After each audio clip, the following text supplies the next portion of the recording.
오늘 우리에게 주신 하나님 말씀은 누가복음 18장 18절부터 30절까지입니다. 우리가 앞에서 한번 생각했던 말씀인데 다르게 기술하고 있기 때문에 같이 한번 생각해 보십시다. 18장 18절을 제가 먼저 교독합니다. 함께 교독하실 때 살아계신 하나님의 음성을 다 함께 들으실 수 있기를 바랍니다. 18장 18절입니다. 어떤 관원이 물어가로되 선한 선생님이여 내가 무엇을 하여야 영생을 얻으리이까? 예수께서 이르시되 네가 어찌하여 나를 선하다 일컫느냐 하나님 한 분 외에는 선한 이가 없느니라. 내가 계명을 안 하니 간음하지 말라, 살인하지 말라, 도둑질하지 말라, 거짓 증거하지 말라, 내 부모를 공경하라 하였느니라. 여짜오되 이것은 내가 어려서부터 다 지키었나이다. 예수께서 이 말을 들으시고 이르시되 내가 오히려 한 가지 부족한 것이 있으니 내게 있는 것을 다 팔아 가난한 자들을 나눠주라. 그리하면 하늘에도 부어가 내게 있으리라. 그리고 와서 나를 좇으라 하시니. 그 사람이 큰 부자인 고로 이 말씀을 듣고 심히 근심하더라. 예수께서 저를 보시고 가라사대 재물이 있는 자는 하나님의 나라에 들어가기가 어떻게 어려운지. 내가 가는 길로 들어가는 것이 육자가 하나님의 나라에 들어가는 것보다 훨씬이라 하시되. 듣는 자들이 가로되 그런즉 누가 구원을 얻을 수 있나이까?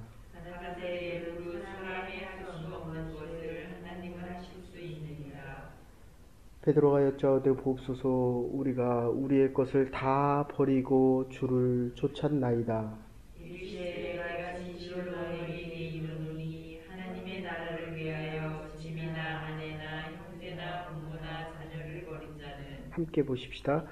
금세 여러 배를 받고 내세 영생을 받지 못할 자가 없느니라 하시니라.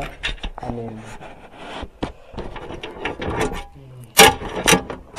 이렇게 천일을 하신 분이 세상을 떠났습니다. 국가와 민족을 위해서도 좋은 일을 하셨고, 그리고 남북한 음식 나누는 북한 돕기 운동도 오랫동안 하시고, 교회적으로도 국가적으로도 그리고 유엔에서도 오랫동안 일하신 분입니다. 어쨌든 하나님 부르시면 가는 것입니다. 총리가 됐던 대통령이 됐던 목사가 됐던 장로가 됐던 누구나가 다 마지막이 있기 때문에 그 마지막이 영원한 영생의 시작이 되어야 하는 것입니다. 그래서 이 아주 부자, 원어상으로 따지면 아르콘 해서 선한 부자, 모든 사람들에게 돈을 착취하거나 잘못된 방법으로 돈을 벌었거나 또는 옳지 않은 방법으로 번 것이 아니라 모든 사람들이 존경하는 그 방법으로 돈을 벌었고, 오늘 본문대로 하면 남의 것을 착취하지 않고 도적질도 하지 않고 간음하지도 않고 선하게, 이 정도의 사람이 지금 서기관과 바리새인과 제사장과 거기에 가지 않고 예수님께 지금 온 것입니다. 얼마나 지혜로운 사람입니까? 예수님께 온 것은 이 땅에서 살아가면서 정말 많은 것을 이루고 많은 것을 율법대로 행했다라고 생각했기 때문에 온 것입니다. 그래서 22절 본문 보시면 아직도 거기 22절 보시면 이렇게 나와 있습니다. 예수께서 이 말씀을 들으시고 이르시되 내가 오히려 한 가지 부족한 것, 액티 하는 말인데 오히려 하나 부족하다, 원어상으로는 아직도 부족한 것이 있다는 것입니다. 그 부족한 것이 뭐냐 하면 지금 일생 동안 이 사람이 이룬 게 뭡니까? 부자이기 때문에 부를 가지고 있습니다. 그러니까 예수님께서 하신 게 뭐냐면 세 가지로 얘기하십니다. 네가 부자이기 때문에 그것을 다 팔아라. 첫 번째고, 두 번째는 그것을 가난한 자에게 나눠줘라.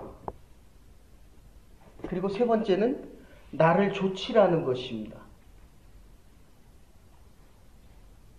그리고 베드로가 다시 물어봅니다. 우리는 이미 고기를 많이 잡았었고, 그리고 배도 있었고, 가족들도 있었지만 그것을 다 버리고 주를 쫓았나이다. 그랬더니 예수님께서 뭐라고 얘기하십니까? 나를 위하여 다 버린 자는 현재의 삶 속에서도 하나님의 복을 받을 것이요, 그리고 영생을 얻으리라. 당연한 것 아닙니까? 그런데 부자이기 때문에 이 당연한 것을 당연하게 못 받아들이고 있다는 것입니다. 우리처럼 가진 게 없으면은 이걸 버리고 주님을 쫓기가 쉬워집니다. 그런데 자녀도 좋고, 그리고 행복한 가정도 이루고, 그리고 부모님도 주셨기 때문에 이 축복이 주를 쫓기 위한 감사의 조건이 되어야만 한다는 것입니다. 근데 이게 지금 반대가 되면 어떻게 됩니까? 이것 때문에 주님을 쫓는 데에 오히려 근심과 걱정이 되고, 지금 율법을 다 지켰습니다. 본인은 다 지켰다라고 얘기하는데 주님은 뭐라고 얘기하십니까? 다 지켰는데 아직도 네가 지키지 못한 것이 있다. 이렇게 말씀하시는 것입니다. 여러분에게 가장 소중한 것이 무엇입니까? 영생이어야 합니다. 그죠? 영원한 생명, 영원의 시작이 되어야 한다는 것입니다. 하나님께서 이 땅에서 물질의 축복을 주셨건, 자녀의 축복을 주셨던, 가정의 행복을 주셨던, 이 땅에 내가 총리로 살았건, 대통령으로 살았건, 목사로 살았건, 이 모든 것에 대한 마지막은 영원에 대한 시작이 되어야 한다는 것입니다. 그런데 이게 영원의 마지막이 되고 있다면, 그러니까 이 땅의 삶이 이 땅에서의 마지막이 된다라고 생각하면 적어도 그리스도를 좇는 자들은 아니라는 것입니다. 이 정도의 부자인데, 이 정도로 율법을 살고, 이 정도로 어떻게 보면 성공한 인생을 산 젊은이가 많지 않습니다. 그런데 문제는 자기는 하나님을, 주를 잘 쫓았다라고 어쩌면 자신 있게 내가 율법을 다 지켰습니다. 지금 이런 뜻이거든요. 지금 우리에게 적용시키면 나 정도의 믿음이면 내가 이 땅에서 신앙생활을 잘했습니다 라고 하는 것입니다. 어쩌면 저와 여러분처럼 내가 어제 말씀드린 대로 이 새벽 기도도 오고 40일 금식도 했는데 이 정도면 하나님 나라를 위하여 충분한 구원의 조건이 되지 않습니까? 라고 지금 주님 앞에 나와서 이야기하는 것입니다. 소중하고 귀하죠. 값진 것입니다. 그런데 이 부자가 모르는 것 하나, 이거를 다 버려야만 가장 소중한 그 하나를 얻을 수 있다는 것입니다. 이 말을 바꾸면 우리의 모든 것을 다 버릴지라도 정말 얻어야 할 그 하나는 잃어버리지 말아야 된다는 것입니다. 근데 우리는 거꾸로 살아가고 있습니다.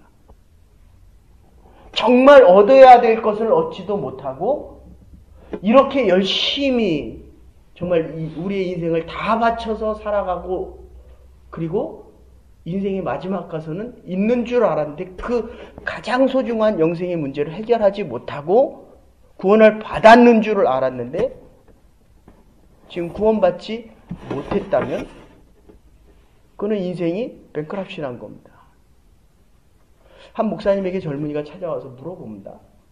저도 여러 번 이런 질문을 받았습니다. 구원을 받는데 얼마나 시간이 걸립니까? 얼마나 걸립니까? 한 몇 분이면 예수님 옆에 있었던 강도를 보게나. 그랬더니 이 청년이 있다가 그러면 저는 이 세상을 마음껏 즐기다가 죽기 전에 예수님을 영접하겠나이다. 그때 이 목사님이 그렇게 얘기하시는 겁니다. 아, 그거 좋지. 그런데 문제는 자네가 언제 죽을지를 어떻게 아냐는 겁니다. 지금 우리가 온 데는 분명히 순서가 있습니다. 그죠? 우리 집사님이 제일 나중에 왔습니다. 근데 가는 데는 모르는 겁니다. 하나님 부르실 때는 누가 먼저 가야 되는지는 모르는 겁니다. 그러니까 이 목사님 다시 물어봅니다. 자네가 언제 죽을지, 하나님이 자네를 언제 부르실지 어떻게 아냐는 겁니다. 그래서 우리가 오늘을 마지막 날처럼 살아야 한다는 것입니다. 오늘 이 시간이 우리가 다 버리더라도 영혼의 시작이 되어야 한다는 것입니다. 이것만은 잃어버리면 안 된다는 것입니다. 근데 세상의 모든 거는 다 얻은 것 같은데 오늘도 아침부터 나가서 저녁까지 열심히 일하는데 지금 주님이 부르신다면 더 기뻐해야 되는 것이 우리 믿음을 가진 사람들의 가장 소중한 축복입니다. 근데 그러는 분들이 그렇게 많지 않다는 거예요.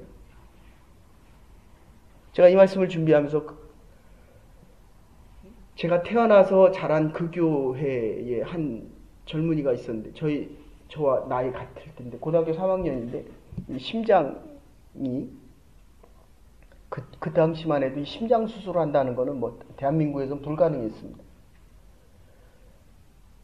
근데 문제는 이 심장 수술하러 미국으로 오려고 하는데 집을 다 팔아야 되는 겁니다.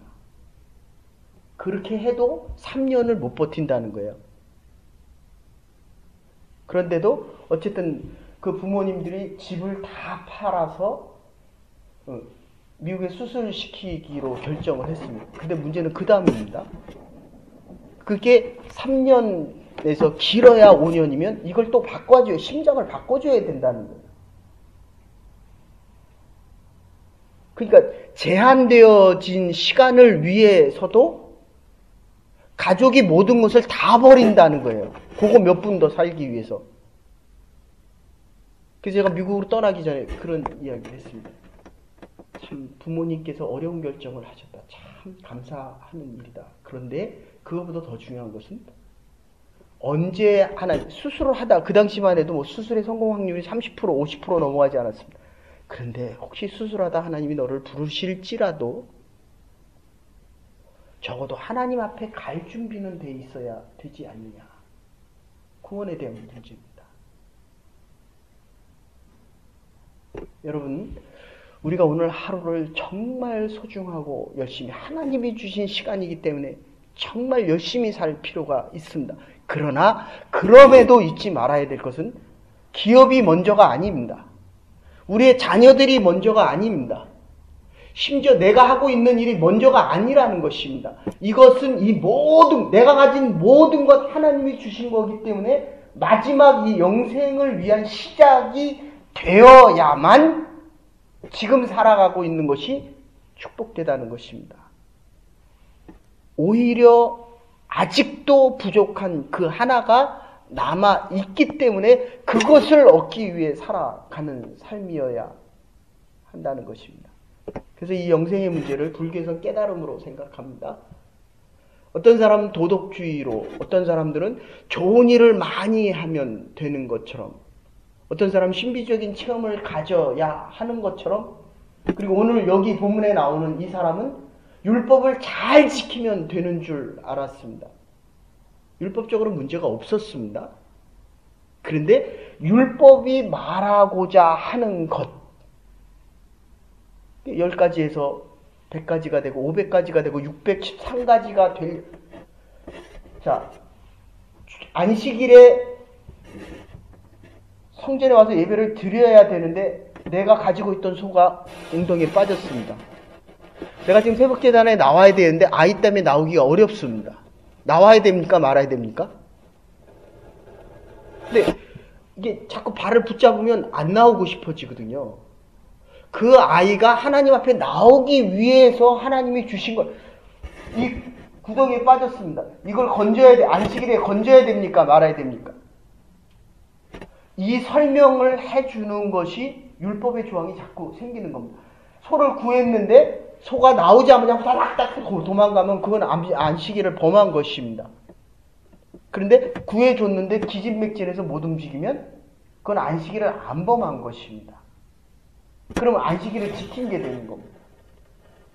우리가 신앙생활 해나가면서 이 믿음에 대한 이 젊은이가, 이 부자가 모든 것이 다 있는데 내적으로 고민과 갈등이 그치질 않는 거예요. 도대체 이게 무엇인가?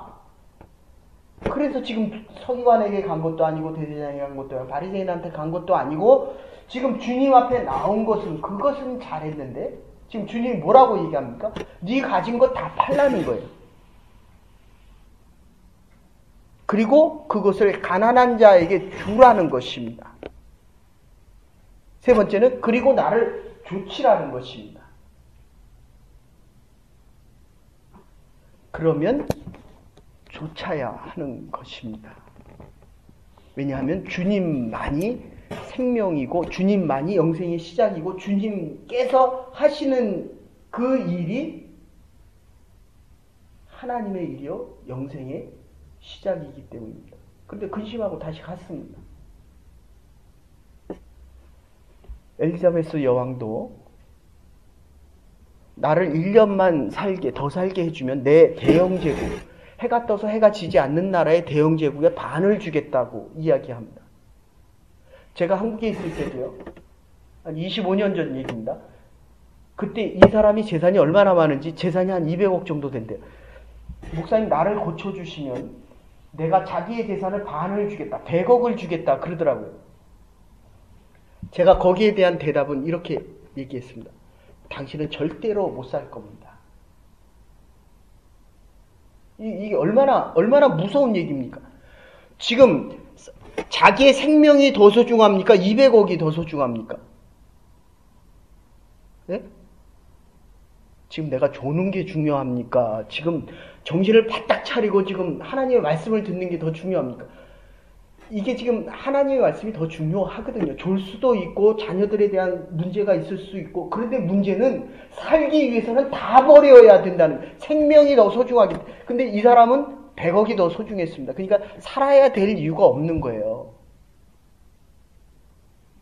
엘리자베스 여왕이 자기의 대영제국의 반을 주겠다라고 이야기합니다.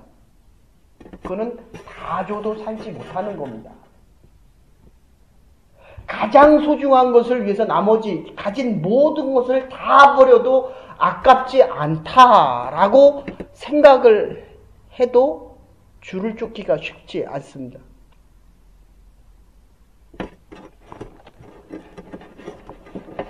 그래서 우리가 우리의 인생의 마지막이 어떨 것인가.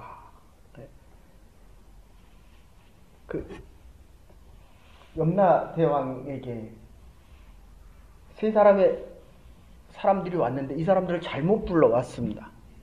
그래서 너희들이 원하는 것을 하나씩 들어주겠다. 한 사람은 돈을 달라고 얘기했고, 한 사람은 권세를 달라고 얘기했고, 저기 뒤에 있는 사람은 그렇게 얘기했습니다.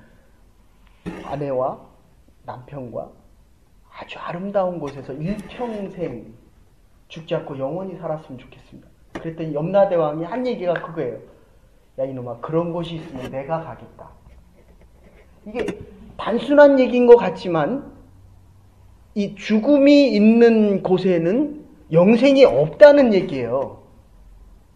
그러니까 염라대왕이 모든 것을 다 관장해도 적어도 영생이 있는 곳은 갈 수 없다는 것입니다. 우리가 다 가지고 있어도 영생에 대한 문제를 해결하지 않으면 내가 율법을 다 지켰다라고 해도 오히려 부족한 것이 있다. 아직도 네가 해야 될 일이 있다는 것입니다. 여러분, 영생의 문제는 생각이 아닙니다. 감정이 아닙니다. 영생의 문제는 영생을 얻기 위해서 우리가 버려야 될 것을 버리고 주를 따라가는 행동적인 믿음이 같이 있어야 한다는 것입니다. 그래서 내 재산을 다 팔고 가난한 사람에게 주고 그리고 나를 좇으라 라고 하는 것은 세 가지 행동을 요구하고 있습니다. 여기서 아직도 부족한 것이 있다. D1입니다. another가 아닙니다. 또 다른 그것이 아니라 유일한 하나를 지금 잃어버렸다는 것입니다. 여러분에게 가장 소중하고 가장 필요한 게 무엇입니까? 주를 좇는 것, 영생이어야 합니다. 그래서 중세 한 성전을 짓던 어느 왕이 그런 이야기를 합니다. 자기가 잠을 자다가 꿈을 꿨는데 똑같은 꿈을 3번 꿨다는 거예요. 이 교회는 없던데 보통 교회 가면 거기 머릿돌이라는 게 있습니다. 그래서 어떤 교회는 누가 도네이션 했다라는 교회도 있는데 어쨌든 이 왕이 교회를 짓고 나서 그 밑에다 자기의 이름을 새겨 넣습니다. 우리도 자기의 살아온 인생 속에 국립묘지 같은 데 가면 거기 이름이 다 새겨져 있습니다. 우리의 인생 속에 우리의 이름을 남기기를 원합니다. 근데 똑같은 꿈을 3번 꿨는데 머릿돌에다 자기 이름을 새겼는데 천사가 와서 그걸 다 지워버리더래요. 똑같이 3번을. 그리고 어느 남루한 과부의 이름을 거기다 적어놔서 왕이 잠을 깨자마자 그 여인을 불렀답니다. 신하들 보고 찾으라고 해서 그 여인을 부르고 도대체 이 성전을 지을 때 아무도 헌금을 못하게 하고 내 이름만을 내기를 원했는데 어떻게 너는 무슨 방법으로 여기다 헌금을 했기 때문에 해서 천사들이 네 이름을 새겼냐 라고 얘기하니까 왕이 아무것도 하지 말라고 해서 아무것도 못했습니다. 그런데 너무 성전을 짓고 싶어서 돌을 나르고 흙을 나르는 말들에게 건초더미 풀을 먹였습니다. 왕이 깨닫습니다. 나는 돈을 하나님 앞에 드렸지만 이 여인은 자기의 마음뿐만 아니라 자기의 모든 것을 하나님을 향한 헌신을 했다는 것입니다. 그래서 두 랩분이 소중한 것입니다. 주의 전을 찾을 때마다 우리의 마음을, 우리의 삶을 가진 모든 것을 주를 향해 드릴 수 있어야 합니다. 물질은 영생의 문제와 상관이 없음을 실제로 실증하라는 것입니다. 행하는 자, 영생을 위해서 그렇게 살아가지 않고는 영생이 자꾸 멀어집니다. 영생이 자꾸 가까이 와야 됩니다. 하나님 앞에 가면 갈수록 내가 이 모든 것을 주를 위해 드릴 수 있다는 말뿐만 아니라 행동이 거기에 있어야 됩니다. 하나님이 지금 저와 여러분을 부르신다라고 해도 김한란 박사님처럼 장성곡을 부르지 말고 하나님을 찬양하는 영광의 글로리아에 대한 찬양을 해달라. 여러분, 우리의 믿음이 행위와 같이 가야 됩니다. 다 버리라고 하면 다 버려야 합니다. 아니, 이것을 위해서 우리에게 허락하신 축복들이기 때문입니다. 주 앞에 나올 때 여러분의 가난도, 여러분의 어려운 형편들도, 하나님이 주신, 여러분에게 주신 축복도 내려놓고 가장 필요한 이 하나를 붙잡으십시다. 오늘의 시간들이, 오늘의 삶이 영원으로 나가기 위한 시작이 될 수 있기를 간절히 소망합니다. 하나님의 축복의 지속을 위한, 영생을 위한 삶의 조건과 시간들이 될 수 있기를 주의 이름으로 축원합니다. 이제는 교회 머리 되신 우리 주 예수 그리스도의 극진하신 은혜와 하나님의 무한하신 사랑과 성령의 감동, 교통하심이 다 이룬 것이 아니라 아직도 부족한 그 하나, 우리에게 가장 필요한 이 영생의 문제를, 영혼의 시작을, 영원한 기쁨의 시작이 되기로 결단하는 부름받은 주의 백성들과 오늘 하루의 시간과 우리의 남은 날들 위해 이제로부터 영원토록 함께 하시옵기를 축원하옵나이다. 아멘. 오늘도 영생의 시작이 될 수 있는 시간과 날들이 될 수 있기를 간절히 소원합니다.